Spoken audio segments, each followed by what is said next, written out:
Hi, my name is John Fisher, and this is Growing Up, the World in 1976. It was the Bicentennial. It was 1976, and I was in 7th grade, and I was so into it. I was so excited about the Bicentennial because I loved the American Revolutionary War. I was so excited, and I decided I want to make myself my own Revolutionary War costume, and I was very creative. I was very good with arts and crafts, so I designed my own costume. I made it for my bathroom, which was blue with this nice white piping, and I took off the cord and threw that away, and then I pinned up the back of the bathroom so it had that nice Revolutionary War scallop shape. And I wore a white shirt under the white dress shirt, and it had like a little ascot, like a little bib like they had. It was really great. It was white. It's like actually one of my daddy's old pair of boxer shorts, white, and I just sort of shoved the stain, under the collar. And then I wore those gray baseball knickers. Those knickers, they were just like, there you go. They were just below the knee. They're just below the knee, these knickers, and they were perfect. They were perfect for like 1930s dress up, or the Revolutionary War dress up. And I wore these long white tube socks and dress shoes. And then I made a tricorn hat, a 3-sided hat out of an old gardening hat of my mother's. Yeah, and I pinned it up, and it was like a triangular hat, like from the Revolution. And then I got an old broomstick, and that was my musket. And my house was perfect because my parents built a colonial house for us to live in. It had this big sweeping staircase, and I was the British attacking up the staircase at Bunker Hill. And I was like, that's the ramrod, yeah? I charged up the hill, and then I was the Americans, the heroes, and I was fighting out the British. Redcoats, go home, redcoats, go home. It was great. I fought this whole battle on the stairs, and my mommy kept walking through, and she was so proud of me. She always thought I was so cute whenever I put on plays and things in the house, played war, where she could see it. She just kept walking through, smiling. It was great. I had the best day. And that's how I celebrated the first day of the Bicentennial. I was so excited. And I was so jazzed up, I decided that I owed myself a big adventure. I loved having adventures. So I went outside and I got onto my bicycle. And I was up on my bike. And I was going to ride down our hill. Now, when I rode down our hill, I didn't use any brakes. I just shot down the hill. I was like, woo, woo. It was a big steep hill. And I was like, woo, woo, woo. And I flew down the hill all the way to the bottom of the hill without brakes at all. Woo, woo. It was great.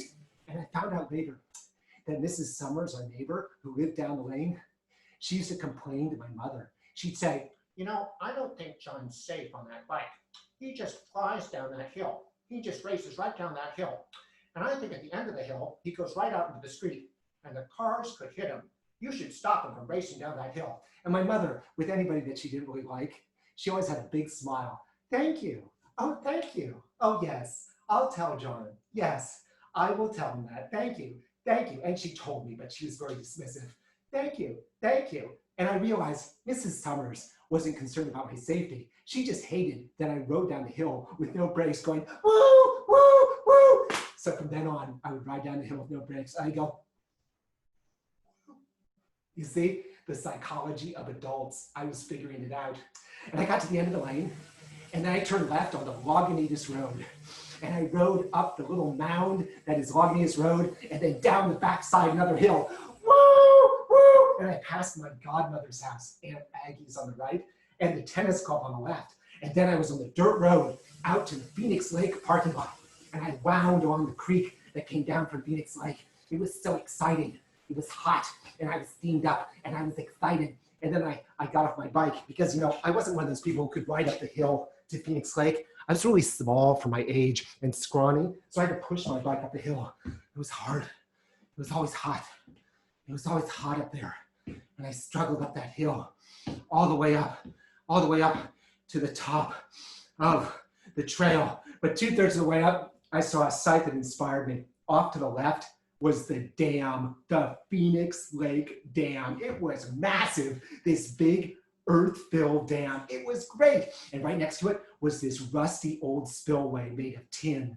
And the water used to come thundering down the spillway in the winter, and it gouged out this huge cave at the base of the spillway in the rock. You could see this cave there, and it was great. And what I loved about the dam was I always dreamed that one day the commies would blow it up. Yeah, the commies would come and blow it up, or the IRA, or Idi Amin, or maybe one of the rival water districts who were jealous of all the water we have. They'd blow it up, and then the water would go, and it'd wash away the whole town. It'd just flood the town and wash my house right out to sea. My brother, he was like a physicist already. You know, he was smart, too smart, in fact. And he used to say, oh, that's just not possible. Yeah.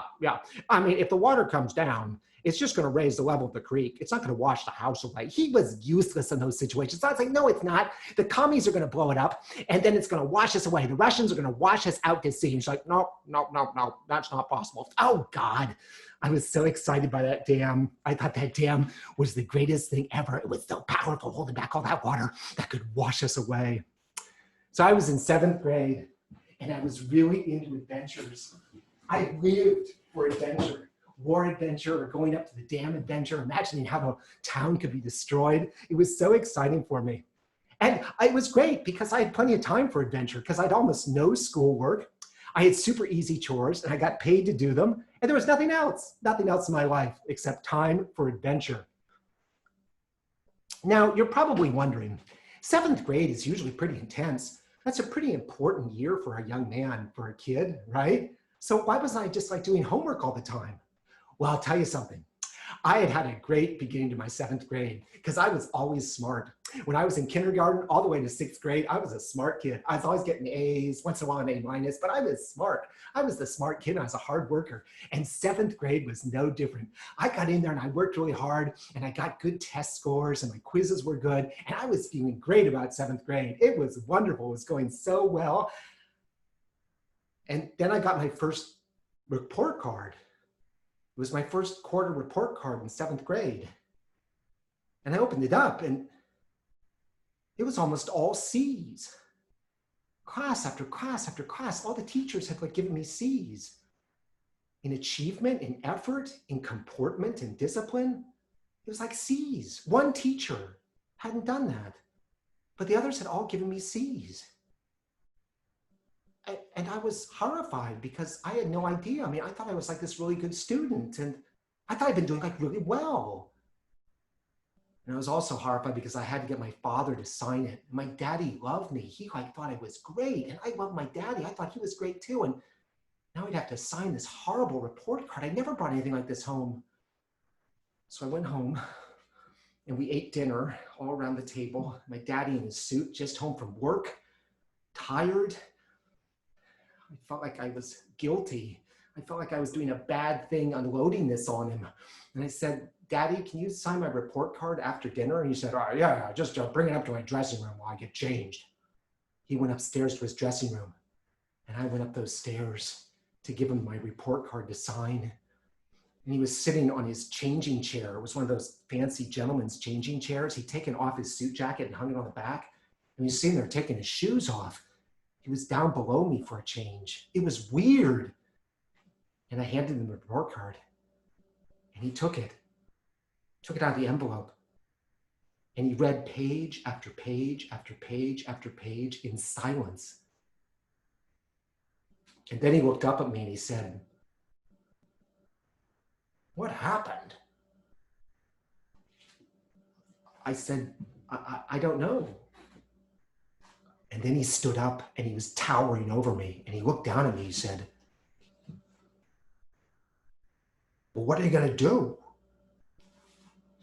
I guess I'll have to work harder.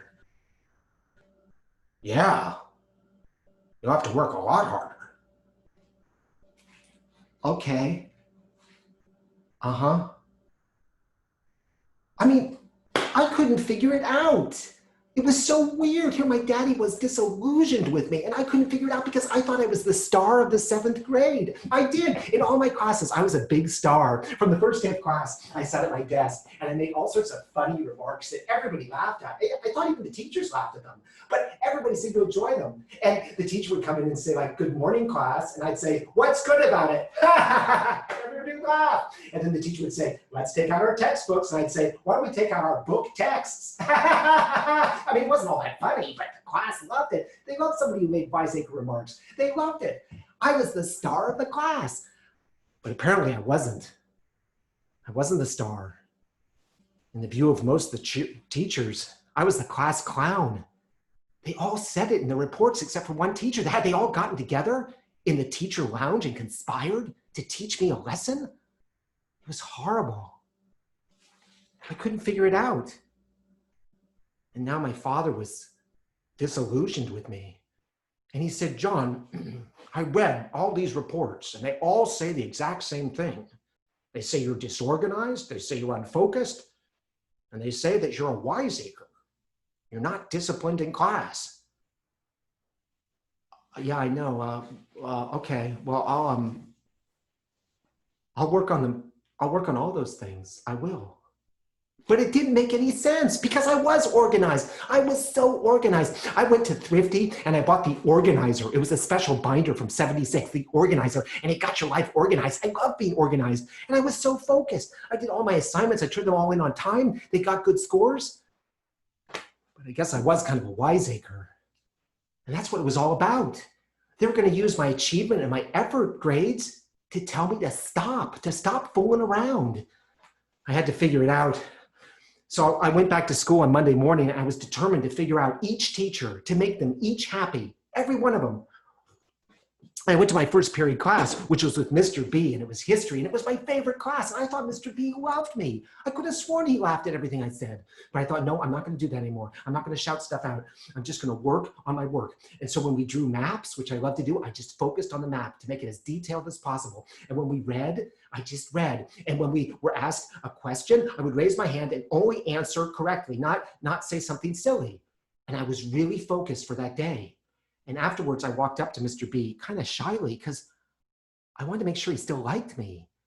And I said, "Hey, Mr. B." And he said, "Hey." And he started laughing. And I started saying funny things. And he was laughing. I could tell he liked me. So that was great. I realized Mr. B did like me. He just didn't want me shouting stuff out in class, right? He didn't want me to be the star of the class. He was the star. He wanted me to leave him alone in class. And afterwards, we could be buddies. Great. So Mr. B didn't hate me. He just wanted me to focus my humor at the end of class. Now, the next class was going to be tough because it was Mr. Nelson. And Mr. Nelson didn't like me. I could tell that. I mean, even when I said my funny things, a couple times he stared at me and he had this really mean look on his face. And so I knew that he didn't like me, but I also knew he didn't like me because he was 7'2" tall. He was huge and he was really young and he had played basketball in college. And not only was he my science teacher, he was also the PE teacher. You know how they do that in like middle school and high school? You have to teach like PE and science, whatever. What's that about? But anyway, that's what he was. And so I knew he didn't like me because I was a shrimpo and I was really scrawny and I was no good at basketball. And I knew that there was no way I could win him over. So I decided I would just shrink. I'd just shrink in my seat and disappear. I would disappear for the rest of the semester. And it seemed to work because I never saw him give me that mean look again. Never. He'd give me that horrible grade. I wanted to get rid of that. So he never gave me the mean look again. Of course, maybe I just couldn't see it because I was so low, I was so sunken down, but he never gave me the mean grade again. Now, my next teacher was going to be tough. She was Miss Reiner, my math teacher. And I'd had a real problem with her from the first day because she said, "You know, your older brother was a genius. You better be a genius too." And I was smart, but I wasn't a genius. So I know that she was kind of suspicious of me for not being as clever as my brother. And I knew she didn't like the comments shouted out in class. So I'd just have to be a very good math student. I couldn't be a genius, but I'd have to be as good as I could be. And I had to keep my mouth shut. No more shouting stuff out. She didn't like that either. None of them liked that. But I couldn't figure out how to charm her. I wanted her to like me like she liked my brother, but I knew that she didn't like the wiseacre remarks and I wasn't as brilliant as him. So what was I going to do? The funny thing is I found a way to charm her by accident, by total accident. She gave us our assignment and I took it home and I spent about 45 minutes working on it, but I had another 15 minutes left in the hour to work on math. And I didn't know what to do, so I just drew little houses. I drew San Anselmo, downtown San Anselmo, all the little houses and stores in a row, just on my paper. And the next day, Miss Reiner held it up to the class and she said, you know, I hate grading your papers. I hate them because you guys all make stupid mistakes. You make dumb mistakes. So I'm looking for something to make me happy. And John made me happy. Look at his paper. Look at his paper. It's got the math on it, and then he drew me these little houses. That's cute. I like that. That made me smile. And she put it up on the blackboard. She taped it up on the blackboard with all the other star papers where my brother's stuff used to be. She put it up there, not because it was brilliant math, but because I had charmed her. Yeah, with the little houses. So after that, I was all about charming Miss Reiner with drawings on my papers. And I did this great bicentennial paper. You know, the math was on one side, and on the other side were all 9 of the original American flags during the Revolutionary War, all 9 of them. It's like the math took up 1/3 of the page, and 2/3 was this long line going to 2 pages of all the Revolutionary flags. They were all there. The 13-star flag, the Don't Tread on Me flag with the snake, Don't Give Up the Ship flag from John Paul Jones. They were all there. And Miss Wright was like, this is good homework. This is good homework. And she put it on the blackboard, 2 whole pages with all the star math students' work. So I figured it out. One way or another, I made them all like me or not notice me. And I was going to get through the semester. And I didn't have to work that hard because I realized it's not about doing good work. It's about not having them hate you, getting them to like you. However, some way, but if they like you, you don't have to work that hard. So that left me all sorts of spare time because school was working out. And now I could have serious fun, serious bicentennial fun. And the great thing about that year, the best thing about that year is this new kid moved to town and I thought he was great.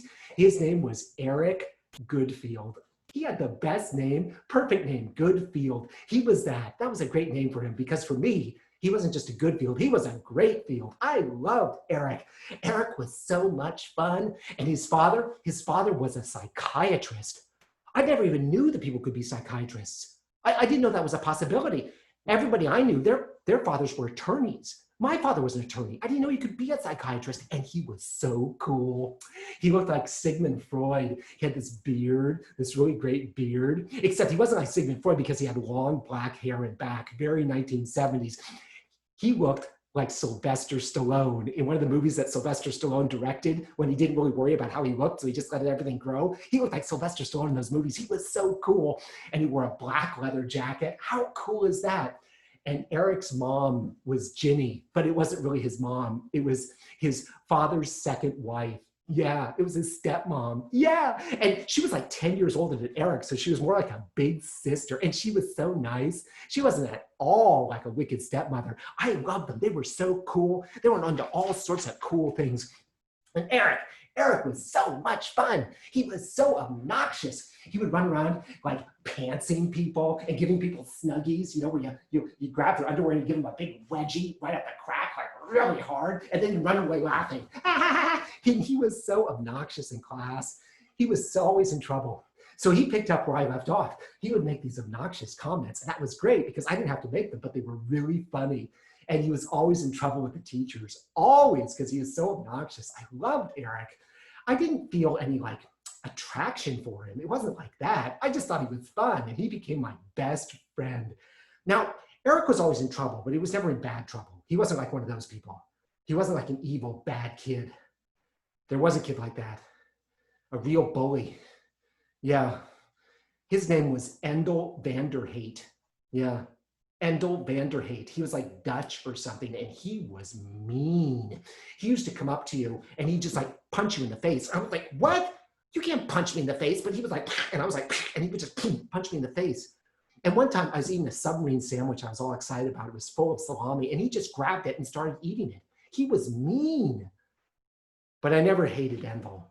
I never hated him because one time when he was like being really mean to us and saying really mean things, all of a sudden, from the other side of the lawn, I heard Chief Harris, the chief police officer in the town. I heard him say, Endel, get over here. Get over here.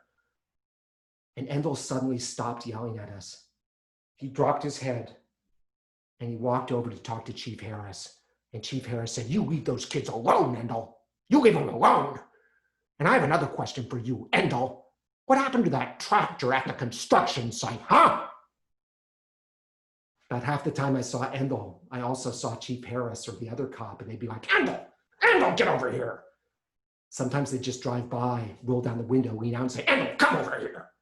He was always in trouble and with the police. I mean, I knew the police, but only to wave to and be friendly to because my mommy said, always be friendly to the police, but they didn't know my first name. They didn't call me out. I wasn't always being dragged down on the mat by the police.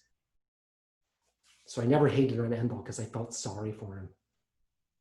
Yeah, he was always involved with the cops.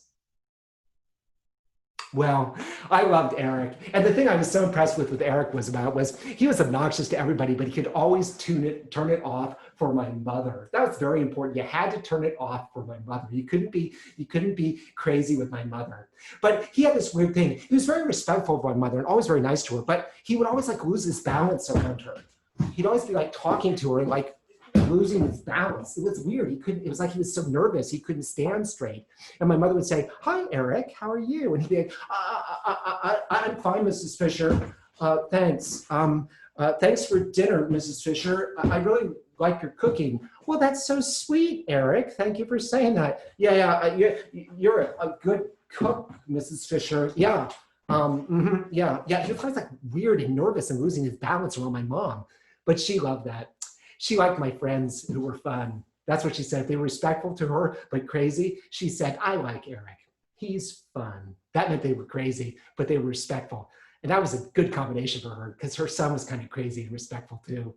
She liked Eric. She did. And Eric did all sorts of great things. Oh, one of the best things was, it was summertime. It was the middle of the drought in California, right? Because California is a desert, there's never any water. You're not supposed to use any water ever because it's a desert, right? You weren't supposed to water your plants that summer. No water your plants. And Eric made a slip and slide for us. Do you remember slip and slide? It was that long thing of plastic. It was like a long chute of plastic, and you plugged a garden hose in it, filled it with water, and then you ran and you slid all the way to the end of the slip and slide. And there was no way you're supposed to use those in the drought because they wasted so much water. But Eric made a slip and slide just for us. He created himself.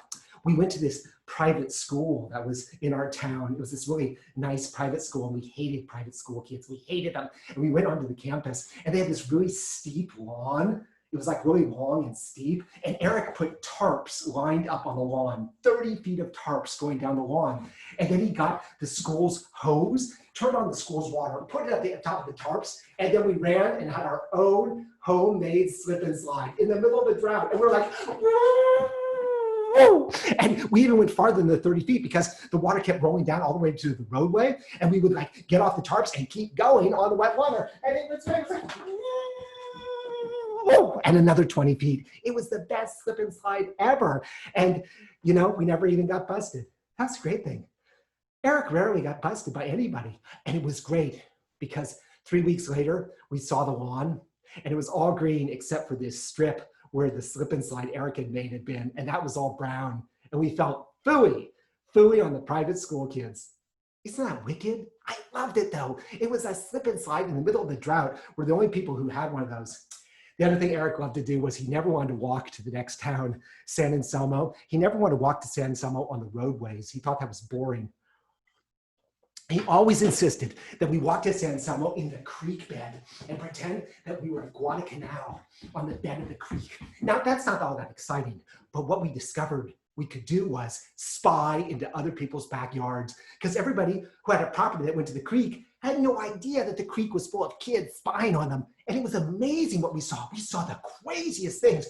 I mean, we saw people like picking their nose and scratching their butts. We saw people walking around naked. I mean, like old people, like 35-year-olds and 40-year-olds butt naked. It was great. It was so funny. We could barely stop laughing. And also, we ate everybody's berries. You know, people would let the berry bramble, all those weeds grow up near the creek. Yeah, because they didn't want to kill them because there'd be berries in the spring, and we stole all their berries. So they had to deal with all those ugly plants all year, and they didn't get the berries. It was great. We had the best time in those days walking in the creek bed. But the best thing Eric came up with, it was great. Everything about it was great. Every single day at school, in order to get down the long, dark hallway that led to the playground, you had to present 3 pieces of trash. That's how they kept everything cleaned up in the courtyard where we ate lunch. You had to present 3 pieces of trash. And the hall monitor would stand there right by the entrance to the long, dark hallway that led out to the playground. And you had to put in 3 pieces of trash, and you got to go around the hall monitor and out to the playground. Well, Eric was determined to sneak out every single day. He found all these hallways, and he would sneak down a side hallway. And then he'd come out another door that nobody was watching, and he'd sneak behind the hall monitor. And then we would run down the hall. We'd run down the hall all the way to the playground. And the best thing about it was that Eric, when we were all the way down the hallway, almost to the playground where they couldn't come get us, Eric would shout, "We snuck out! We snuck out! We snuck out!" And we would run out to the playground. It was great. He was such a villain, but in a harmless way. He never hurt anybody. It was just like defying authority, but not the police, never the police. And it was important to me to have this new friend, this new star best friend, because I'd lost a couple of best friends already. My next door neighbor was Hans Schillinger for years. Yeah, he wasn't German. He just had a German name, Hans Schillinger, but he was just like me. But Hans was great. I loved Hans. But then he and his family moved to Washington, D.C. because his father was this engineer. His father was this really important engineer, and he built the Washington, D.C. metro system. Pretty impressive, huh? But while they were in Washington, they lived in Virginia. They lived in the state of Virginia. And when they moved back, Hans was different. He'd seen something in Virginia. I don't know what, but it really changed him. He was like really different when he came back. It was kind of distressing. And also, they always were working. The father now was determined to have everybody working. So if you went over to their house, he said, "You can stay, John, but you've got to work." I was like, "Well, I can't go over there to work." So I lost my friend Hans. He'd seen something in Virginia. I don't know what. And then my friend Charlie Tilt, that was his name. They went to Africa. His father got some engineering job in Africa, and they went to Africa to build this thing. And then they came back 2 years later, and Charlie was different. He'd seen something in Africa that changed him. I don't know what. He was so serious now. And now he said his name was Charles, not Charlie. And he just stayed at home, reading things and brooding. I don't know, he changed. So Eric arrived like a breath of fresh air. I needed him because he was crazy. Eric was insane, and he became my new best friend. I had another best friend, another guy who moved there to the town at the same time. His name was Kenrick Lee. He was great. He was the nicest guy ever. And he was the size of an adult. He was a 7th grader like me, but he was huge. And he had this really deep voice. And like everybody who was important in my life, he was nice to my mommy. He was a real gentleman. "Oh, Mrs. Fisher, how are you?" "Oh, I'm fine, Kenrick. How are you?" "I'm fine, Mrs. Fisher." And my mother would tell these dumb jokes. She had a dumb sense of humor, but she'd tell these jokes with a big smile. And Kenrick was great because he always laughed.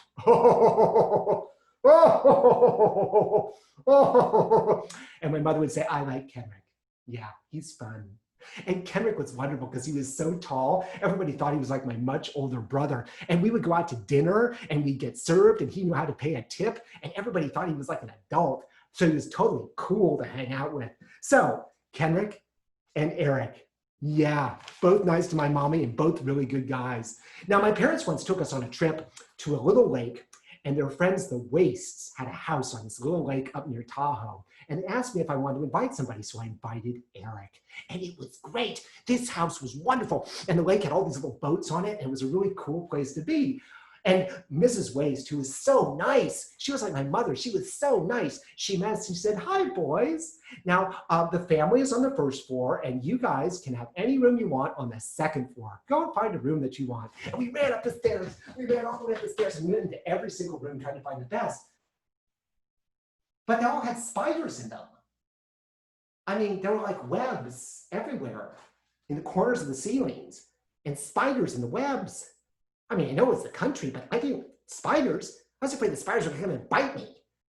So we went downstairs and we said, Mrs. Waste, could we have a room that doesn't have spiders in it?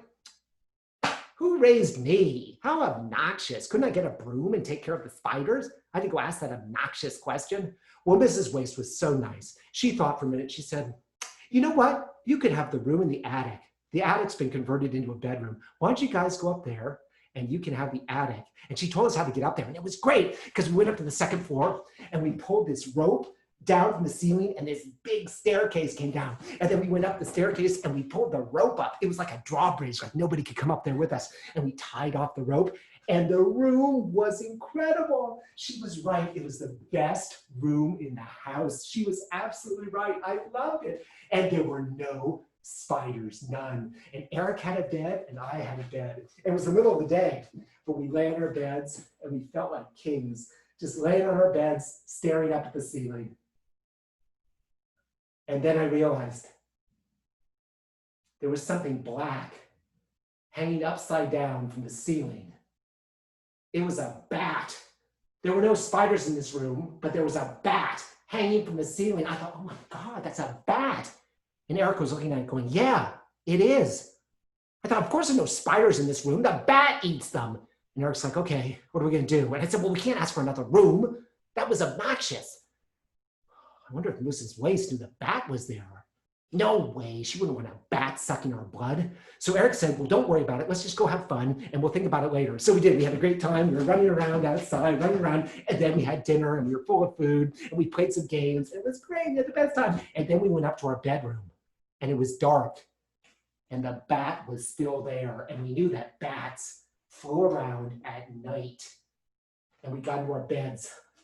And we pulled our sheets up over our heads, and all night long we were awake because we were convinced that if we fell asleep, the bat would get us in the neck and we'd turn into vampires. It was horrifying. There's something really great that happened though. Well, great for Eric, really. I mean, I was sort of indifferent, but Mrs. Waste's daughter came up and her name was Tamby, and she had a friend. And Tamby and her friend were both our age. And we ran into them on the second day. They just arrived. And Eric just stood there staring at him, and they started doing this to me. He was like hitting me in the like in the waist, like he thought that they couldn't see him doing this. He was like, I was like, what are you doing? Stop hitting me. Stop hitting me. He said, they're beautiful. They're completely beautiful. And I'm like, are they? I can't tell. What? They're beautiful? Oh, yeah, I guess. He said, stop hitting me. He said, we have to make a move. We have to make a move. I said, a move? What's a move? I mean, I knew that you moved from house to house, but you know, what? I don't understand. What do you mean make a move? You want to move out of our room? I said, stop it. He said, let's go for it. Go for it. Go for what? You want to go for lunch? You want to go for pizza? I said, would you stop that? He said, come on. So we walked up to them. And Eric was enraptured with Tamby. He was just totally enraptured. But then he did that dumb Eric thing every time he got nervous. He said hi to Tamby, but then he started losing his balance. He's like, hi, I'm Eric. I'm John's friend. That's why I'm here. I'm sleeping upstairs with the bat. Do you know the bat room? That's where I'm sleeping with the bat. And he was like losing his balance and like falling. I'm like, what are you doing? And then Tamby and her friends started giggling, because they could tell that Eric was totally in love with them and nervous. And they're like, hee, hee, hee, hee. And Eric's going, yeah, I'm pretty funny. I can be a funny guy. Yeah. And he was like losing his balance, barely talking to them. They're giggling. I'm like, what am I supposed to do? Like clean up this mess? I don't even know what's going on. It was so weird. Like everybody was like, oh, like excited, but I didn't know why. I mean, it was just strange. I was totally out of the loop in that department. The like excited, sexy department. I didn't know what's going on. I just saw this guy doing this and falling and Tamby and his friend giggling. It was so strange. Which is not to say that I didn't have crushes. I'd had crushes. I just didn't know what they were. I was just like consumed with something, passion, but I didn't know what it was. My first crush was on Bruce Harper. Oh my God. He was 6 years old when I fell in love with him. I was 6 too. I mean, Bruce was 6, but he was built like he was 8. He was like a stud. And we used to go out into the playground at lunchtime, and Bruce went across the playground. And I was like, oh my God, this is so exciting. And I didn't know I was in love with him. I was just like obsessed with him. I was always looking at Bruce. And one day Bruce came up to me and he said, come here. I said, what? He said, I've got a secret plan. I said, what's your secret plan? He said, after school today, let's go back to your house. We'll go up into your playroom and we'll take our clothes off and run around naked. I was like, that's weird. Why would you want to do that? Run around naked? He said, it'll be great. I do it at home, but I want to do it with you. It'll be more exciting. I was like, okay, if you want. And then I went back into class for the afternoon. And I tell you, I was like, whatever. This sounds weird, running around naked. Who cares? But I'll tell you something, I had no focus that afternoon.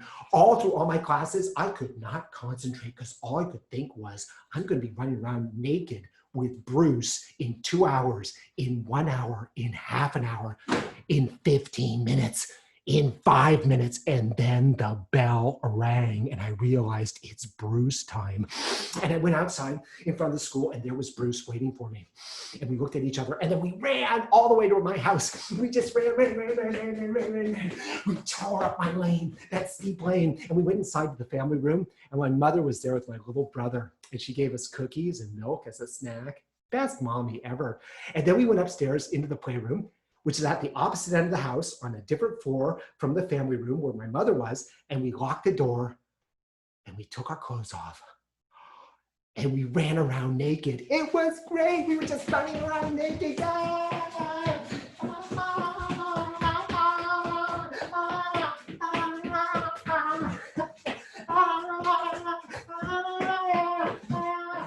I'm naked, I'm naked, I'm naked. And all of a sudden I heard my mother's voice. Boys, are you all right up there? It's awfully noisy. And we froze. And I said, yeah, we're fine, Mommy. We're good. How are you? She said, okay. All right, keep it down up there. And she went back into the family room.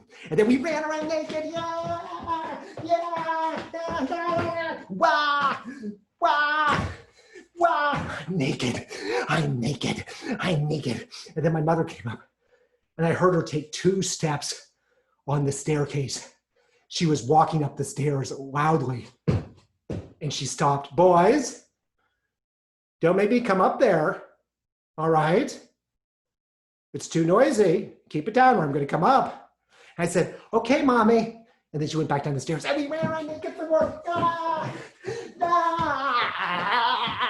It was so exciting. Then all of a sudden, I heard my mother walking up the stairs loudly. I was like, oh my God. And we didn't get dressed. We were frozen with fear. It was so stupid. We're just standing there naked. And she walked down the hallway towards the playroom door and she stopped right outside the playroom door. And she said, boys, if you can't keep it down, I'm going to come up again and I'm going to come in. And we're like, okay. And she said, okay, keep it down. And she went back downstairs. I swear to God, she knew we were running around naked.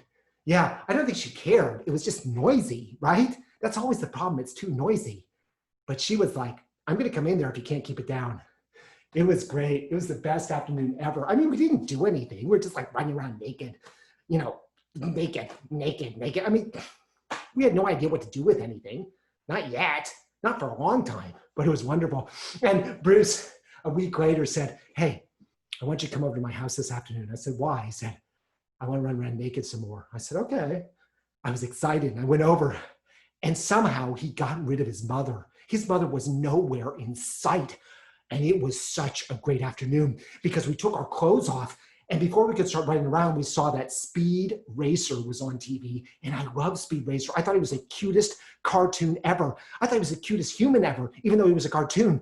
And it was some weird episode where the Mach 5 was in the jungle. I don't know why. And Speed ended up dressed like a caveman, whatever. And he was in this leopard skin caveman outfit that was off the shoulder, right? It was just one side of him, and hanging out on TV was this big Speed Racer boy tit with a nipple. It was great. Even though it was a cartoon, I thought it was so exciting. And we took our clothes off and ran around naked, screaming and looking at Speed Racer's boy tent. It was great. The best afternoon ever. Well, then Bruce moved away. And I didn't feel that way about anybody. Nobody. Until this kid named Sneg Foreman. Yeah, I never noticed Sneg Foreman before, but he and I were given a project to work on together. We had to do a report together. So I went over to Sneg's house, and Sneg said, so what are we going to do? And I said, okay, well, we'll do this. This will be the subject. He said, okay, how are we going to structure it? And I said, well, there'll be a couple chapters, and we'll write up a report. And he said, well, who's going to write it? He said, I'll write it. Yeah, I'll write it. I was like, why am I volunteering to do all this stuff? I was just like saying, I'll do it. I'll do it. I'll tell you why. Because I was smitten. I was totally smitten with Sneg because he looked like Kurt Russell. He had those ruddy cheeks and the same hair. And I thought Kurt Russell was adorable. And Sneg looked just like Kurt. I couldn't resist it. I would write 50 reports for Sneg because he looked like Kurt Russell. So then the next assignment, we were able to choose our own partner. And I immediately chose Sneg. I don't know why. I would end up doing all the work.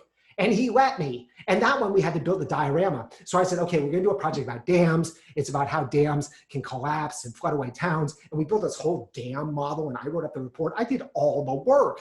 And Sneg was like, yeah, this is really good. And when we got a good grade, he was like, yeah. I was like, you didn't do anything. So I thought, this isn't good. I'm falling in love with the wrong person here. He's just after me for my reports. Forget about it.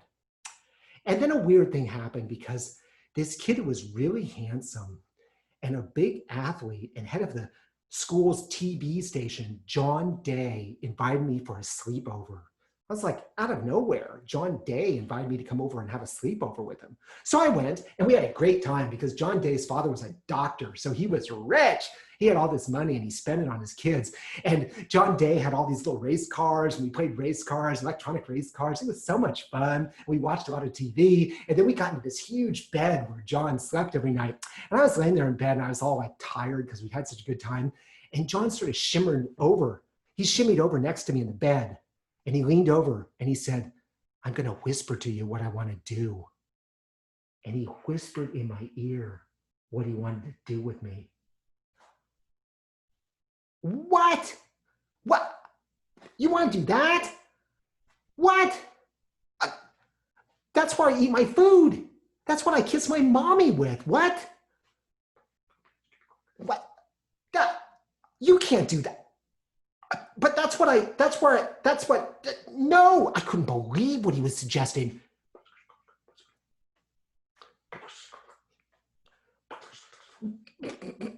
I was disgusted. I was horrified. I was like, where did he come up with this stuff? And he was at me all night, not touching me, just making all these suggestions. And I could not get my brain around it. It occurred to me, I probably should have asked him to pay me. He probably had a bunch of money and I could have scored big that night and had my sentimental education, as Flaubert said. Yeah. But then I would have gotten off to the wrong track with sex. You know, money for sex, you never quite get away from that. You always feel like you should be paid. He was advanced. Had he been luring kids like me into his bed, doing those things to us? It was weird. He was ready. Well, I barely made it through the night and I got away. Yeah. But I'll tell you something. Just before Eric arrived in town, the big passion of my life, and I didn't even know it was passion. I didn't know it was love. I didn't know what it was. I just couldn't stop thinking about him, came to town. He moved from another town and he was, for me, the one. His name was Smollett Bonehead. Yeah, that was his name, Smollett Bonehead. He said it was English or something, but I loved Smollett. He was great. And this is going to sound really superficial, but he had a perfect body. It was stunning. In 7th grade, it was like a statue, this body, an ancient Greek statue, perfect.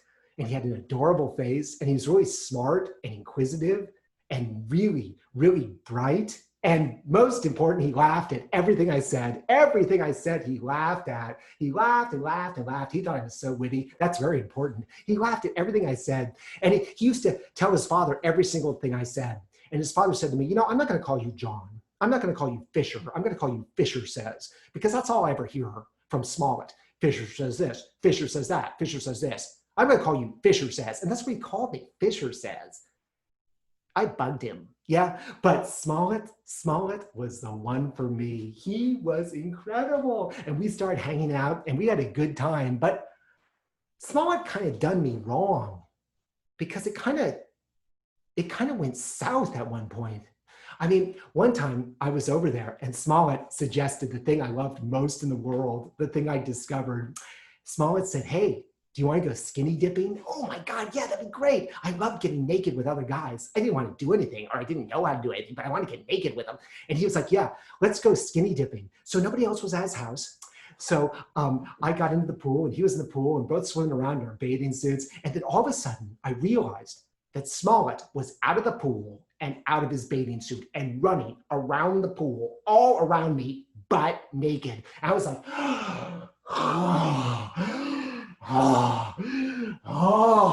I was enraptured. Smollett looked great naked. He had like everything. It was all there. It was like an adult. It was amazing. I was just watching Smollett run around. So, I wanted to play around, I wanted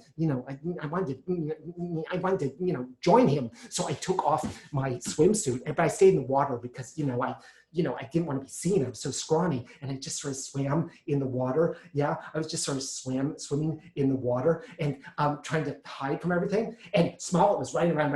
And then Smollett put his bathing suit back on. I thought, well, that's that. That's too bad. So I was like, swam over to where I put my bathing suit. It wasn't there. My bathing suit was gone. It had disappeared. I was in a panic. I was like, oh my God, I'm in this pool naked. Smollett's got a swimsuit on. Somebody's going to see us. So I got out of the pool and I was running around looking for my swimsuit, looking all over Smollett's backyard for my swimsuit. And guess what? Smollett's house was on the creek. The creek bed was right there behind his house. And I knew that creeks were full of spies like me and Eric. So I'm running around butt naked for 5 minutes. And finally Smollett said, oh, here it is. Here's your swimsuit. Ha, ha, ha. I swear, he done me wrong. He knew that I had this big thing for him. And he was like humiliating me. He just wanted this little puppy lap dog, to like sit around and fawn over him. And then he could make me do silly things and embarrass me. I got back in my swimsuit. I was so angry at him, but I couldn't help it. I was still hopelessly in love with him, even though I didn't know what love was or lust or any of those things. He just filled my heart. So I was hopelessly in love, but hopeful for Smollett. And I had tons of adventure in my life, mostly with Eric, who was the greatest guy in the world, and I was surviving in school. It was turning out to be a good year, considering that awful report card. I was getting by, but then I realized I had no interest in life, right? I mean, I figured out how to work the teachers, which meant I didn't have to work very hard as a student, but I had no interests. I had lots of salt, lots of sugar, but no protein. All fun, no substance. I mean, what was education giving me? It wasn't giving me anything because I wasn't asking anything from it. My brother had gotten so much from education. He was like a genius. When he was in grammar school, he was taking middle school classes. Middle school, he was taking high school classes. High school, college classes. When he was in college, he was teaching the classes. He was smart. I had nothing. I wasn't interested in anything but passing, getting by, not getting bad grades, having the teachers like me, keeping my mouth shut. That was education for me. What was I going to do? I had to get something from this experience of school, right? So they announced the auditions for the school play. And I thought, I'm not going to do that.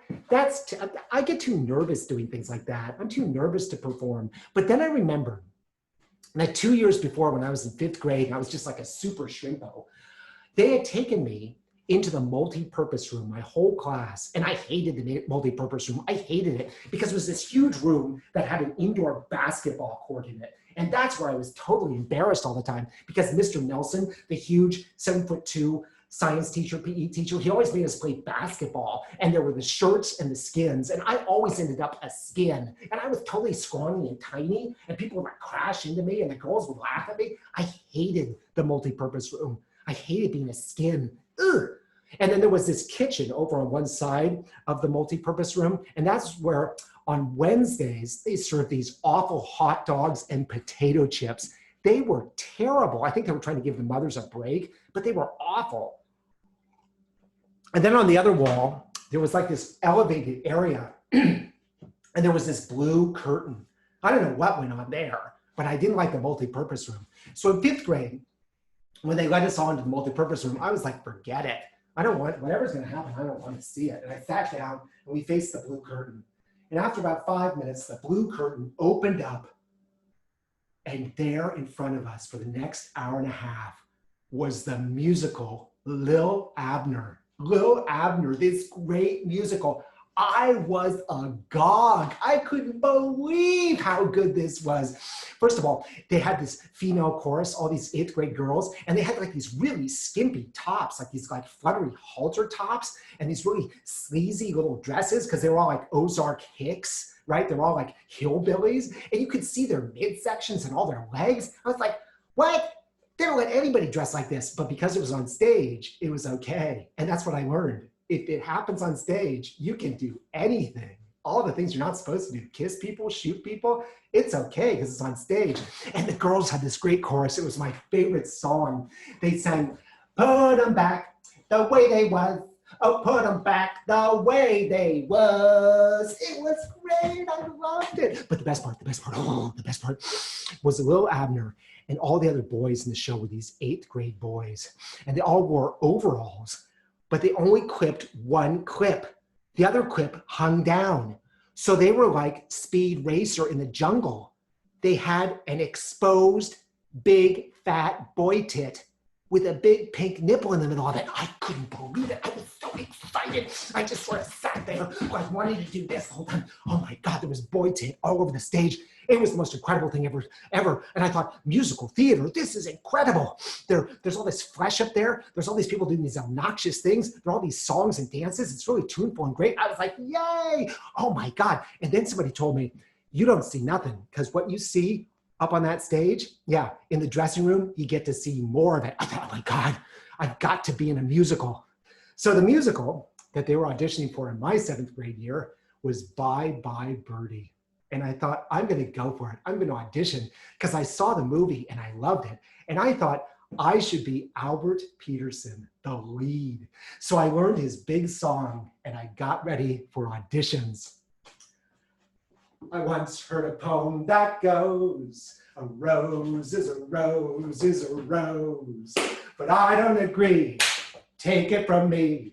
There's one rose sweeter than any that grows, and that's my Rosie. I'm so glad she chose me. Life is one big, beautiful song. If love is right, then what could be wrong? Or life is one big, a beautiful song to me. I was all set for auditions. So I went to auditions. And the nice music director was sitting there with the music in front of her, this nice woman, and she started playing my song. And I went with Albert's song, Rose. I once heard a poem that goes, a rose is a rose is a rose, but I don't agree. Take it from, stop, she said. She stopped me in the middle of my song. She said, you're not singing the notes. You have to sing the notes, the same notes as the piano. I said, notes, what are notes? She said, the key, you have to stay in key. I said, I don't know what that means. She said, well, you have to sing the same notes as the piano. And I said, oh, okay, I'll try. And she said, you have to stay in tempo. Your tempo keeps changing. I said, yeah, it's like Frank Sinatra. His tempo always changes. Yeah, I just like to mix it up, you know, change things. And she said, no, you can't. Frank Sinatra doesn't change the tempo. You have to sing along with the tempo. I said, oh, okay. Well, start again, please. I'll work on the notes and the tempo. Yeah. So she started playing again. I once heard a poem that goes, a rose is a rose is a rose, but I don't agree. Take it. I'm sorry. Could you pick up the tempo? It's a little slow. Can you, no, that's the tempo. You can't just sing whatever you want. You've got to sing the tempo that's on the music. I said, yeah, but can't you jazz it up a bit, you know? I want to swing. I want to sing like rock and roll. Oh, I once heard a poem that goes, stay with me. No, I got a great idea. So I'm going to sing and you just stay with me. Just follow me, okay? Just be there as accompaniment. Yeah, okay, I'll drive the tempo and I'll make up the notes. You just stay with me. I once heard a poem that goes, A rose is a rose is a rose, but I don't agree. Take it from me. Oh, I thought my audition went swell. I was so proud of myself. And the next day, Miss Pinelli called me into her classroom. Now, Miss Pinelli, I really liked because she was the one teacher who had given me an A that first quarter. Yeah. She said, John is really smart and he's really motivated and he makes wisecracks, but that's okay. He just has to work on that. So whatever happened in the teacher lounge where they decided to gang up on me and teach me a lesson, Miss Pinelli had not gotten involved in that. She'd given me a good grade, which is what I deserved, so I trusted her. So I went to see Miss Pinelli, and Miss Pinelli said, hi, John, here, these are the roles I'd like you to play in Bye Bye Birdie. And she handed me the list of roles. I thought, oh my God, this is great. I have more roles than anybody. I have 7 roles, yay! I did better than anybody. But then I looked at the roles. I looked at all of them. Albert Peterson wasn't one of the roles. Hugo, another one of the leads, was not one of the roles. The father wasn't one of the roles. I was like, Miss Pinelli, I wanted to play Albert Peterson.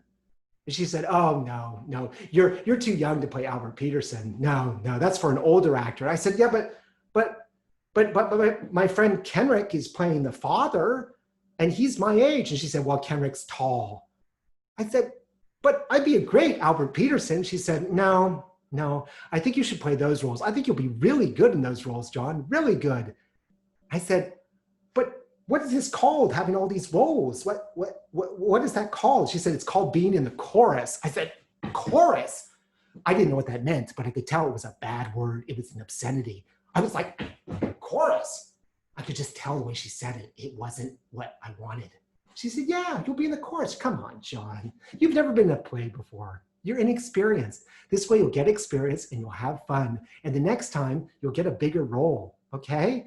I said, oh, I don't know, Miss Pinelli. I mean, I think I have to think about it.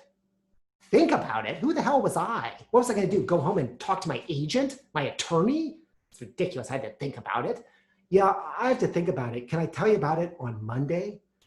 Well, she was so nice. She said, of course, John, you come back on Monday and you tell me if you want to be in the play. I think you'll be great and you'll learn a lot and you'll have fun. So I went home and I was puckered. I was so upset. Boy, oh boy, I tried out for Albert Peterson. I got chorus. How could I hold my head up? Oh my God. But I thought about it. And the more I thought about it, I thought, I don't know. Am I really gonna be happier if I don't do it? If I don't do the show at all? Is that really gonna make me happier than if I did it? And I decided, why not? Miss Pinelli is the only teacher who was actually nice to me on my report card. I should listen to her. I should respect her opinion. So I went back to school on Monday and I said, Miss Pinelli, yeah, I'd like to be in the show if the roles are still available. And she said, yes, John, they are. I'm glad. That's good, John. Good for you. And I'll tell you something else, John. The local high school is doing Music Man, and they're looking for somebody who can play a little boy. Now, you're not a little boy, but you can play a little boy. And it's a great role. It's Winthrop, and he has these great songs and scenes. So I'm going to have you audition for the local high school production. I thought, cool, Miss Pinelli in my corner. All I had to do was agree to this one thing, and she had my back covered. She was great. And I will tell you something. Being in Bye Bye Birdie was the greatest thing ever. It was incredible. It was so good. From the first rehearsal, at the first rehearsal, they showed us the movie of Bye Bye Birdie, and they said, just do it like this. This is how we're going to do the show. Just imitate these people. I was like, what? That's not the way you're supposed to do a play. My whole acting career after that was teaching you, don't do that. Don't watch movies. But that's what we did. And I love that movie. And we just put the movie on stage. It was great. I love my costumes. I had all these costumes and I supplemented them with extra stuff that my mommy gave me or I got from my dad. My dad, he loaned me his saddle shoes. Yeah, it was great. He had these saddle shoes, which were period. They were perfect for the 1950s. And they were so big, they were like clown boots on me. And I could stand in them and do this. I could lean way forward. Actually, it was like this.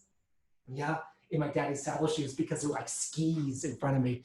And it was so much fun. Rehearsals. At rehearsals, everybody was always shouting. There was all this shouting all the time. Be louder, articulate, sing out, sing, hit the notes, stay on tempo, do the dance numbers. It was great. There was so much energy. And I loved all the panic of opening night. I loved being so nervous. I thought I was gonna like collapse and swoon. It was wonderful up there with my father's big shoes and all that excitement. And on opening night, the curtain closed on the final number and the audience started clapping. And then it opened again for the curtain call and the audience went crazy. It was like a wave of love. It was just like, it was a tsunami. It was like that dam broke and flooded the town with love. I loved it. The curtain call was such a high. Oh, I loved it. It was incredible. So my semester ended with a bang. It ended on a high note. But there were some darkening clouds. They came the last weekend of the semester because my parents went away on vacation and they brought in my favorite babysitter. And she took me by surprise because I thought it was going to be the best weekend ever. Her name was Mrs. Prevost, and I loved Mrs. Prevost. She was wonderful. She was like really, really old, which means she was probably like maybe 2 years older than I am now. Or maybe she wasn't. Maybe she was like 90. I don't know. But to me, she was like super old. And Mrs. Prevost was so interesting because she used to clean all day long and cook. And she would tell us the greatest stories. And I just sat there in the kitchen listening to her stories. And they were all about people who committed suicide. Yeah, my brother committed suicide. Yeah. He blew his brains out with a gun. Yeah. He got brains and blood all over the wall. Yeah. I had to clean it up. It was very messy. And then my father committed suicide. Yeah, but he did it with poison. He swallowed some pills, and his throat got all bloody, and he was coughing up blood. And we didn't know what was wrong with him. We didn't know he was committing suicide. So we kept asking him if we could help him, and all he did was cough up blood. Yeah, I had to clean that up too. Yeah. All of her stories were about suicide. Even when I just told her about people that I liked, she would say that they died of suicide. I like Montgomery Clift. Oh yeah, he's a suicide. Yeah, he committed suicide. Yeah, it's so sad. He committed suicide. I told her I like James Dean. Oh yeah, he drove his Porsche into a tree. Yeah, he was a suicide. Yeah, he was a big suicide. And so then I tested her. I just said a random actor thinking, she'll just say it was a suicide. I said, I like Paul Newman. She said, he didn't commit suicide. He's still alive. But his son committed suicide. Yeah, Paul Newman's son's dead. He's dead. He committed suicide because he was on drugs. Drugs and suicide. Yeah. So that weekend, though, I discovered something wonderful. Mrs. Prevost never left the house. She was never in the backyard like my parents. She was never driving in and out in cars. She was always in the house. So that weekend, I went out into our huge backyard, this huge redwood forest behind our house. And I went out with the smell of the redwoods around me and the tree sap and the smell of the dirt and all of the woodland sounds. And I took my clothes off and I was stark naked and I ran around in the dirt on the hillside naked, yay! And I was bouncing around in the naked dirt. I was naked. I had the best time. I didn't do anything. I didn't know what to do. I just like being naked in the woods. And then I put my clothes on. I was still dirty. I couldn't get all the dirt off. And I went back into the house. And Mrs. Prevost said, oh, were you out in those woods? Yeah? Oh, wow. You have to be careful out there because of brown widow spiders. Yeah, you have to be careful of brown widow spiders. I was like, brown widow spiders? You mean black widow spiders, Mrs. Prevost? No. If a black widow bites you, you might die. But if a brown widow bites you, you're going to die in agony. Yeah. You see, what happens is they bite you. You don't even see it. You don't even feel it. But then a day passes and all of your skin peels off. And then all of your muscle peels off and falls off your bone. And then you just die because everything's fallen off your body. Yeah, there are brown widow spiders out there. You should be careful. Yeah, you'll end up dead from a brown widow spider. What? This is like the best thing I've ever figured out to do on my own. And now I'm supposed to be terrified of brown widow spiders? My father came home from their vacation. I said, there are brown widow spiders out there. They're going to bite me. Brown widow spiders. Who told you that? Mrs. Prevost, she said that your skin comes off and your muscles fall off and then you just die. So, oh, that's ridiculous. There are no brown widow spiders out there. There's scorpions out there. Now, those you have to be careful of because they'll get you and then you'll die of that. But there are no brown widow spiders out there. Scorpions? So there were scorpions and brown widow spiders out in the woods where I like to run naked. Great. Dark clouds coming overhead for summer when I was all excited about running around naked in the woods. Now I had to be afraid of brown widow spiders and scorpions. The other bad thing about the summer is that Eric went away. I didn't even know where he went. He didn't tell me. He just disappeared, gone. I think he had a mother, like his real mother was somewhere. I don't know if he went and stayed with her, but he didn't tell me. He was just gone. I didn't even know if he was going to come back. So my big hero, my best friend, was gone. There was no school. There's no sports. I didn't like sports. I was too shrimpo. I mean, my mother made me take tennis once a week, but that's not really a sport. That's like something that, you do to be social, right? I didn't have any time for sports. And Smollett was becoming more and more difficult. You see, the thing about Smollett is he never invited me over to his house. Never, never, never. They had this big house, and Smollett had 2 brothers and a sister, and they always had people over. There were always like people around to have fun with. And they used to say, you don't have to come, you don't have to have an invitation. Just come over. We're not going to invite you. Just come over. Anytime you want, come over. But my mother said, you never go over to somebody's house unless they invite you. If you just walk in the door, that's trespassing. That's a crime. Be a good boy. Wait for an invitation. But Smollett would never invite me, ever.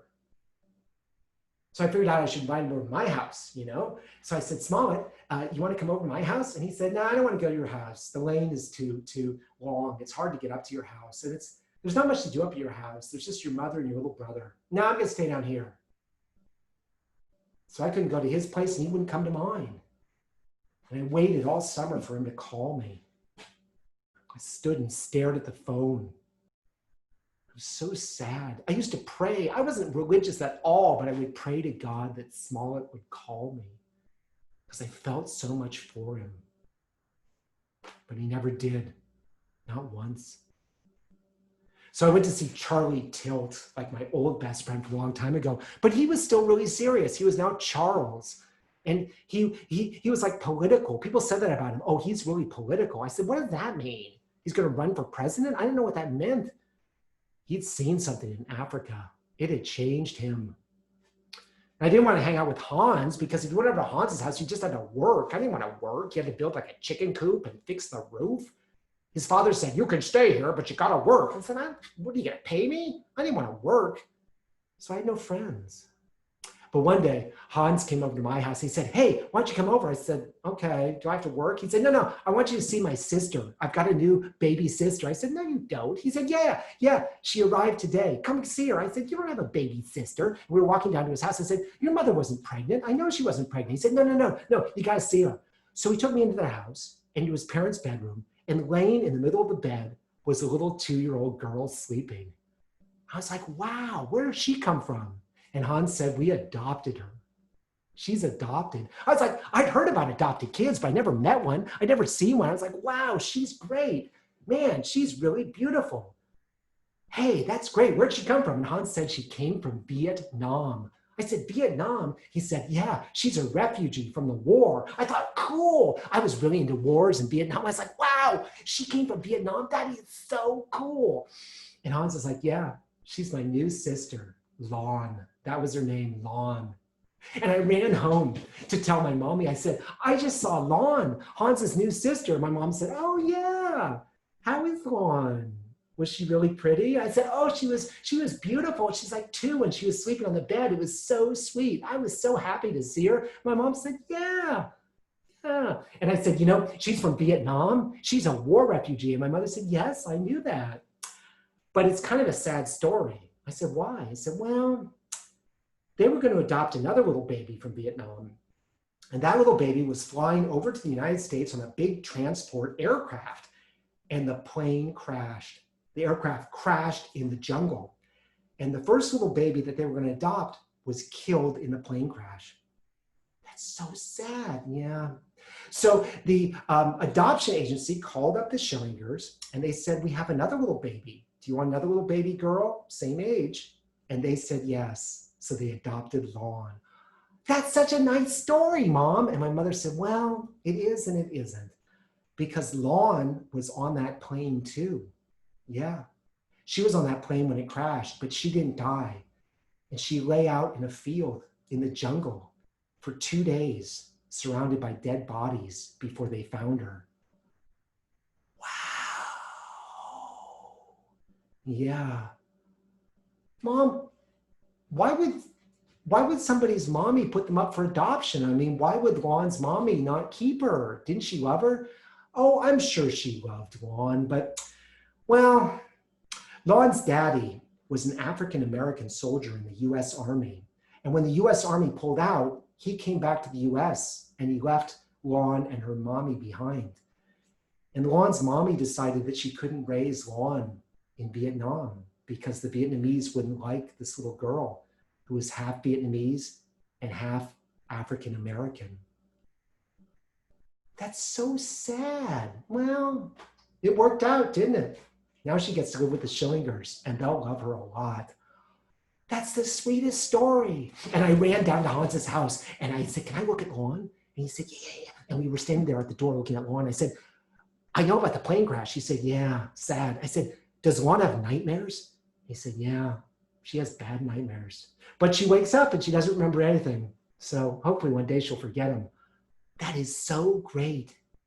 So there was this big world out there that I was learning about, right? I didn't know anything about it. Vietnam, kids being adopted, refugees. And somehow Charlie and Hans were connected to it, but I totally wasn't. And then something happened at Smollett's. It wasn't very nice. I didn't like it. I went over to Smollett's. I didn't tell my mommy. I just went. I decided, damn it, I have this thing for Smollett. I want to be around Smollett. So I just went over to Smollett's. And Smollett's house was kind of weird because there were always all these kids all over the place. And they were always like running around playing and fooling around and eating lunch and all this stuff. And then there was a maid. And all she did was pick up after the kids and make meals. And I thought that was weird. I mean, I'd heard about servants. I'd even seen a maid before, but I hadn't really been around one. It was like there was just somebody there to like do everything so that everybody else could have fun. Everybody else could run around, and it was just strange. And their maid was Maddie. And Maddie was African-American, and she came over every day from Richmond to be their maid. Now, Maddie was really nice. She loved all those kids. She was really sweet with them. But I thought it was weird. And one day, we were just sitting in the couches, like all those kids, like laughing and talking and sitting and having a good time. And Maddie was like making lunch and cleaning up after us. And that made me feel really awkward. We were talking about Abraham Lincoln. And we were talking about how cool he was because we've been reading about him. And Smollett said to Maddie, Smollett said, hey, Maddie, you must like Abraham Lincoln. And Maddie stopped cleaning. She stopped doing dishes. And she looked at Smollett. She said, I don't like Abraham Lincoln. And Smollett said, you don't? Well, you should, because he set your people free. He freed your people. I thought that was so obnoxious. Say to her, your people? Like she had different people than he did? It was weird. And Maddie walked over to the counter and she leaned across the counter and she said, oh, is that what you think? You think Abe Lincoln freed my people? That's interesting. He didn't free my people. And she turned her back on Smollett. And I thought that was so weird. I mean, obviously, she did not agree with him, and she didn't like it being referred to as her people. And I thought it was weird anyway. And Smollett just acted like, oh, I can say anything to Maddie. And obviously, he couldn't. And I thought it was strange what was going on in that house. Maddie was nice to all of us. She was nice to anybody who came in the house. She was the sweetest person. She said what she thought, which was good, but she was very sweet. But she always looked at me with this really sad smile on her face. It was very affectionate and nice, but I never saw her do it to anybody else. It was a very sad smile. And I think she saw that if she was a big outsider in that house, I was a little outsider. Because she saw that the reason I came over was because I had this thing for Smollett. And she knew that I would never be accepted in that house. There was no place in that town for boys who really liked boys. She felt empathy for me. We never talked about it, but every time I went over, one time while I was there during the day, She gave me this really sad smile. So I didn't want to hang out at Smollett's anymore. It was too weird. I thought that was too strange what was going on over there. So I had no friends, nobody to hang out with. So I decided I was going to sit around the house. I was going to spend the summer watching movies on TV. I discovered the Pink section in the Chronicle, the San Francisco Chronicle. And if you went to the back of the Pink section, it had all the movies listed for the week, lined up with capsule reviews. And I realized that you could start on Saturday at 8 a.m. and watch movies until midnight on Sunday just by changing stations. You could watch all these great movies. And I thought it was like research, like I was going to do summer school because I wanted to be an actor. So I was going to learn all this stuff about acting. And I just sat there for weeks on end watching TV, going downstairs, eating some food, and watching more TV. It was great. Well, finally, my mother got sick of that. All I did was eat all day and watch TV, loud TV. And she came up one day, she walked into the playroom and she turned off the TV and she said, that's it. You can't sit inside anymore today. I want you to go outside and get some exercise. I want you to be safe, but go outside and get some exercise. I said, what? What? I'm doing research. This is important. I need to watch movies. She said, no. You're going to go outside and get some exercise. We're not going to have a bunch of lazy kids sitting around here all summer getting fat. I said, I'm not fat. I wish I was fat. I'm not fat at all. She said, get out. I want you to be safe. I want you to go out and get some exercise out of the house. And she pulled the cord out of the wall. And I'm like I couldn't put the cord back in. Like that was going to somehow disable the TV. And she said, out, go, be safe, but out. So I was thrown out of my own house. I couldn't even believe it. It's so depressing. I looked at my bike. Well, I wasn't going to get on that. That was for fun stuff that I wanted to do. It wasn't for getting thrown out of the house. So I walked down the lane. And then when I got to the end of the lane, I turned left and walked on Lagunitas Road. I was walking to Phoenix Lake, my old standby. Then I was on the curvy road that led to the parking lot at Phoenix Lake. Jeez. Then I had to walk up that steep road to Phoenix Lake. It was so hot. It was always so hot going up there. I trudged up there and I stopped and looked at the dam. I didn't care about that dam. I didn't give a damn about that dam. I didn't. You know, I didn't care. I didn't want the commies to blow it up. My town didn't deserve that treatment. If the IRA came and blew it up, I hope it just filled the creek and didn't flood the town. They didn't deserve all that excitement. So I started walking around the lake on the fire road, that dusty, dirty fire road that went all the way around the lake. I thought, great. I'm supposed to do this for 5 hours, just walk around this lake? What a crummy day. I'm so bored. And then I realized that this guy was walking beside me. Where'd he come from? He was right beside me, this guy. And I looked up at him. He was like my father's age, older. He was like a retired guy. And he was tall, and he was big. And he was walking beside me. I thought, this is weird. And then all of a sudden he stopped, and I stopped. And he looked down at me and he said, hi. Hi. Do you have a girlfriend? I'm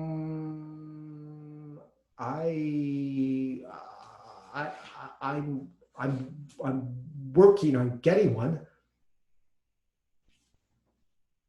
Do you like sex? I don't know. Well, I'll tell you something. I like sex. I like it a lot. You want to go up this path here with me? I think I'm going to keep walking on this path. Okay.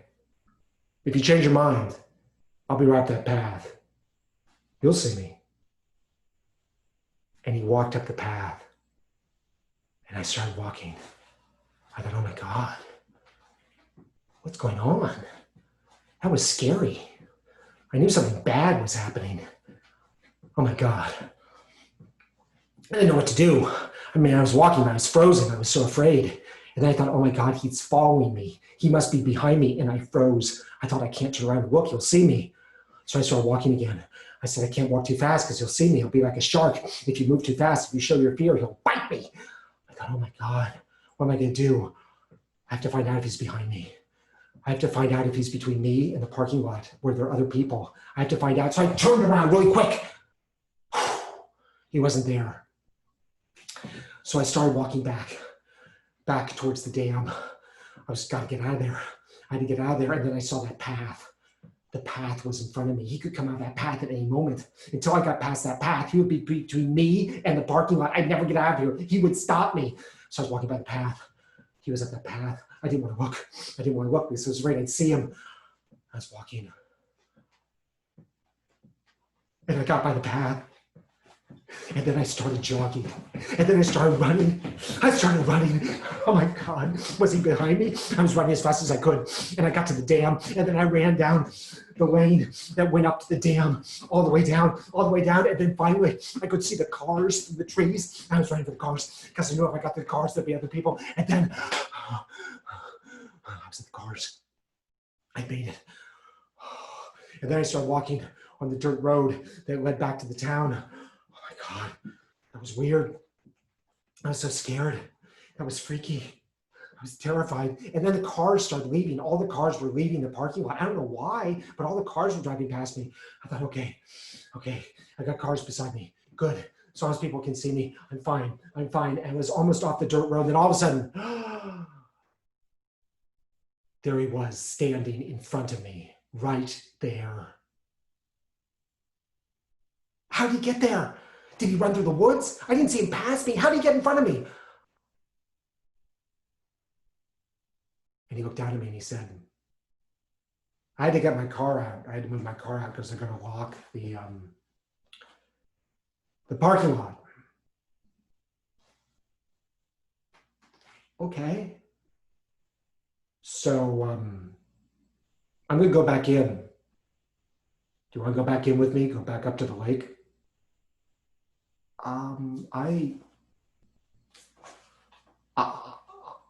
I have to get home to my mommy. She's expecting me.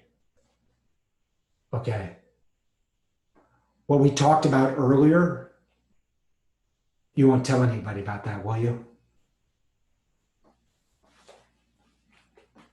No?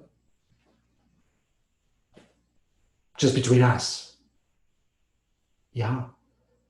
I mean, you're okay with that, right? Yes? And then he walked around me and went back up to the lake. And I thought, oh my God. I was like, what happened? I was like, oh, thanks, Mom. Thanks for throwing me out of the house. And then I get up to the lake with this weirdo. I was like, what was that about? I mean, my mommy, she was great. I mean, she was always telling me, don't talk to strangers, be safe, and don't get into cars with strangers. People drive up to you and offer you a ride, say, no, I don't want a ride. And if they keep being persistent, say, I'm going to tell my mommy and call the police. Don't get into cars with strangers. And I always said to her, I said, why would anybody want to give me a ride somewhere? And she said, because people might want to grab you. Grab me, why? Because a lot of people would like to have a nice little boy like you. What? Well, then they have to feed me and put me to bed at night. Why would they want me? She said, don't get into cars with strangers. Don't. But she never said that something like this could happen. It was scary. I figured it out, though. I knew this was wrong. I mean, I was frightened enough to make the right decisions. And you know what? I never told anybody about it, just like he told me. I was brainwashed. I was so frightened. I never told anybody about it. Till about 10 years ago, I told my husband. And then tonight, this is the second time I've told people about this scary guy by the lake. So I realized I had to take control of my life. Things were just happening to me. I didn't know what was going on half the time. Things would just happen and I would just have to respond. I had to be assertive in my life.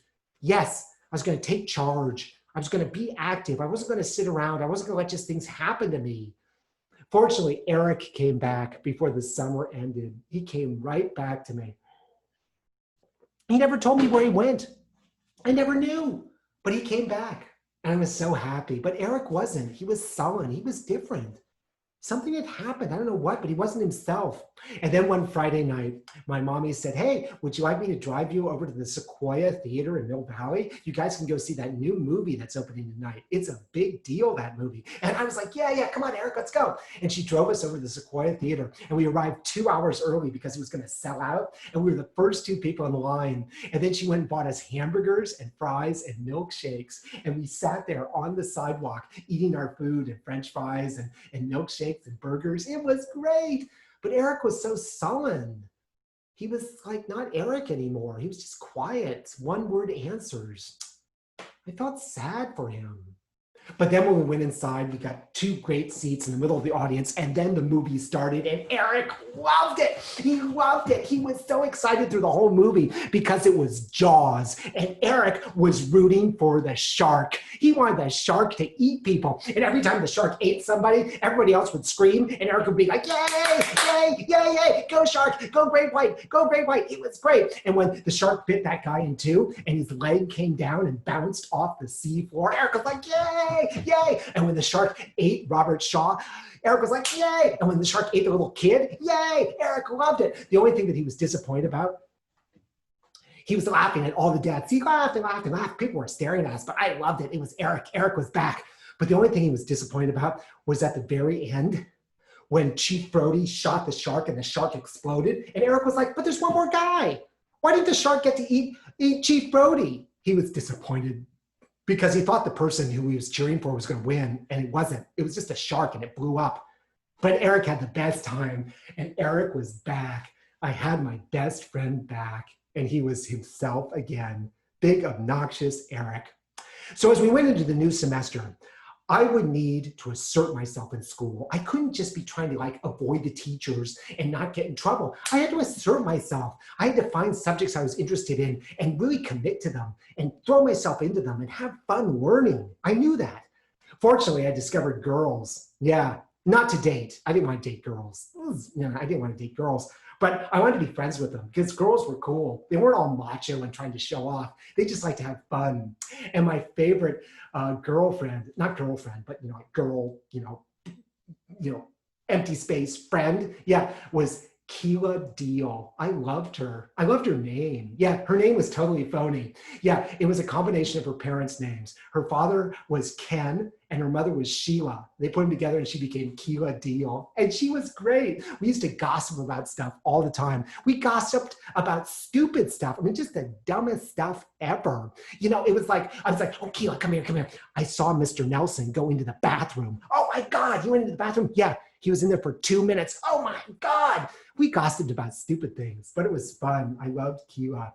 And also, I got my favorite teacher in middle school.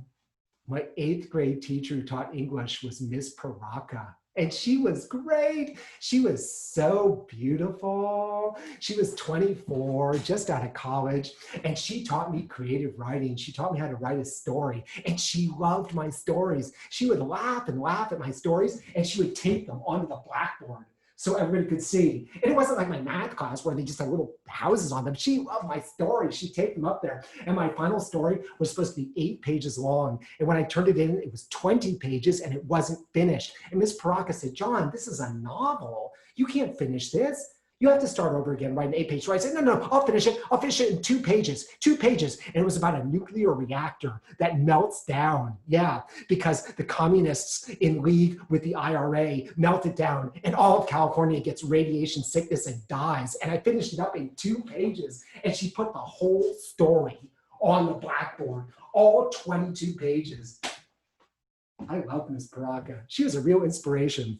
And in my final year in middle school, in 8th grade, I was in 4 plays and skits, and they were all things that I wrote myself. I was so proud of myself. Yeah. I played a matador. Yeah, and my friend Scott Rosen was the bull, and this was our little skit for Cinco de Mayo. Right? Anyway, it was great. People loved it. And then on skit night, I played this rich guy whose wife was sleeping with the butler. Yeah. How did I get that by the censors? What? Yeah, but that's the thing. On stage, you could do anything. You could kiss people, shoot people, get in fights. It was okay because you were in character. That's what I realized. And the best, my favorite, was that Eric and I played in Bezelers, and we were holding this briefcase, and we had handcuffs. We were handcuffed to each other and handcuffed to the briefcase, and it was full of money. It was so much fun to be on stage with Eric because we were both big hams. And finally, and this is so perfect for the Bicentennial, I played Uncle Sam. It was great. I had a great year on stage. So what did I learn? I learned that learning stuff isn't about teachers. The teachers aren't there to entertain you. They're there to impart knowledge. And you just have to get your enthusiasm up and your focus and stop making wisecracks and learn from them. Even if you don't like them, they've got something to give you. And if you listen, you will learn. I learned to listen, and that way I became a good student again. I also learned that auditions are fine, but you should always be very clear about what role you want. Go in and say, I want to play Albert Peterson. If they say, well, how about this smaller role? Say, I would love to play Albert Peterson, and I would love to do it with you, the director. I want to work with you on Albert Peterson. Remain positive, but always emphasize what you want. And if all else fails, just write, direct, and act your own pieces. That's what I figured out in 8th grade. 4 pieces I wrote, and I got to star in them. Yay! And I also realized that there's a huge world out there, and I had to learn about it. Hans had learned about it. Charlie had learned about it. Charles Tilt. People were learning about it. And if you didn't know about it, if you didn't know what was going on, weird things would just happen to you, like what happened at Smollett's house with Maddie. But the thing was, I didn't like reading papers. I thought papers were boring. They were so confusing. And I also thought that they presented one point of view, the paper's political point of view. But I discovered that I loved writing history because history is only written when the story is over and you can have a good overview, a good perspective on the story. So I started reading history books, and that inspired me because if you know history, you know what's going to happen next in the present because history just repeats itself. So I was going to learn about this huge world out there, and Eric was back in the picture, and I'd moved on from Smollett. Oh, but then this weird thing happened. Oh, it was so awful. Eric became best friends with Smollett. It was horrible. And now Eric wanted to hang out at Smollett's all the time. So now if I wanted to hang out with Eric, sometimes I had to go to Smollett's, and I didn't trust Smollett. I didn't trust him, and I didn't like the thing there. I didn't like the way their things went down there. It was weird. I hated it. And one day it was terrible. The 3 of us were hanging out at Smollett's, and Smollett did his old business again. He said, hey, let's get naked. I thought, oh God, here we go again. One of my favorite things, and Smollett's gonna trick me. He said, let's get naked. So Eric was really into it. I didn't want to be a party pooper, so we all took our clothes off. And I was so confused because Eric was like my best buddy. I didn't need to see him naked. And Smollett, I still had this thing for, and so seeing him naked really confused me. And then Smollett said, let's rub butts together. So we started rubbing butts together in all combinations, like 3 ways and 2 ways. It was like nothing. It was stupid. Of course, I got overexcited. I didn't even know what overexcited was until it happened. Smollett laughed at me. He got all giggly and pointy and laughing. I was like, what? What? But Eric was cool. He just got nervous and started losing his balance. And then I just got dressed again and I said, that's it. That is it. And I decided I'm never going over to Smollett's again. Forget it. I'm not going to go there. And if Eric wants to go over there and hang out with Smollett, then that's fine. But he's going to have to decide. He can either come to my place or go to Smollett's. But I'm not going to go to Smollett's. And Eric chose me. I was so happy. Eric stayed my best friend. He hung out at my place and with me more than he did with Smollett. I was so happy. And on the last day of 8th grade, before graduation, which was going to be the next day, they called us all into the multi-purpose room. That room I hated until I discovered the stage, the big stage with the blue curtain. They called us into the multi-purpose room. And we all sat, all the students sat, the 8th graders sat there, and then the curtain opened up and there were all of our teachers lined up in front of us. And they presented an award to every one of us. Somebody got the best dressed, Somebody got, the cleverest outfits. Somebody got, smartest. Somebody got most artistic. And Eric and I were both given the same award. We shared an award. We got the Laurel and Hardy Award. I was so proud of us. I was so glad to be up there with Eric. He made an acceptance speech. He's such a ham. But the funnest thing about it was each of the teachers got to choose which award they were going to present. And the person who presented our award totally surprised me. It was Mr. Nelson, the big 7'2" basketball science teacher who I thought hated me and wanted to kick me in the face with his heel. He presented our award. And he was so sincere when he made his speech. He almost choked up at one point. And I realized, wow, he was probably laughing inside the whole time. And because he was such a young teacher, such a new teacher, he felt like he couldn't do that in front of the students. So he suppressed his glee. And he actually liked me a lot. It just goes to show you, with people, you never know. I'm John Fisher, and this has been Growing Up, the year in 1976. Thank you so much for joining me. This is my 19th presentation, one for each week of COVID-19. And I love to perform. So when COVID-19 hit, shelter in place, I thought, what am I going to do? What am I going to do? And I came up with this. So thank you so much for being my audience. It was a great pleasure to perform for you tonight. Next week, I will present a piece about Van Meegeren, who was a forger of Vermeers, and he sold them to the Nazis. It's a fascinating story, and it's called The Scammer. And that's next Thursday at 8. We have a bunch of programs coming up at Theater Rhinoceros, so keep checking out our website, therhino.org. And we're doing a bunch of stuff on Zoom and Facebook Live, so keep staying with us. We're going to keep producing until we can go back into the theaters, I promise. And if you'd like to make a donation to our theater company to support all of this programming, we certainly appreciate it. We love it that you're here, but if you want to make a donation, it'd be greatly appreciated. And you can do that on our website, and our website is www.therhino.org. That's THERHINO.org. Or you can just mail it to me, the Rhino's mailing address during COVID-19, John Fisher, Theater Rhinoceros, 91 Central Avenue, number 102, San Francisco, California, 94117. But it's all on the website. Thank you so much for being with me tonight. You were a wonderful audience. I really do feel an audience through the green lights on my computer. And it was a pleasure doing this show. Thanks for being here. Yay, audience. Yay, growing up. Yay, all of you. Have a wonderful weekend. Take care. Bye.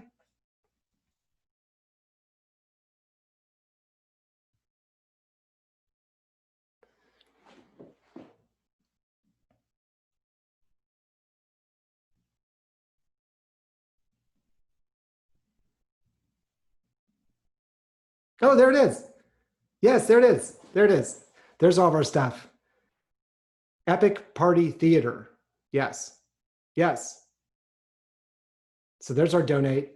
You can do it to PayPal. That's our PayPal, therhino.org. So go to therhino.org and donate to PayPal, or email our gift to Theater Rhinoceros. And that's my home address. Okay. Thanks for joining me. And, oh, wait a minute. Things are changing. This is so exciting, live theater. Oh, there we go. So don't donate to Epic Party Theater. I think there's something that we collaborated with. Yeah.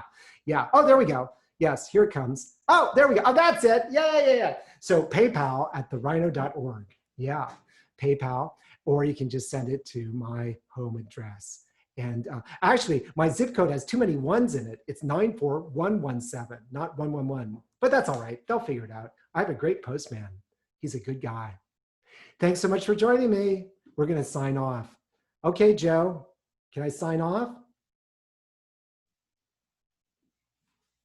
I think Joe's trying to turn on his microphone.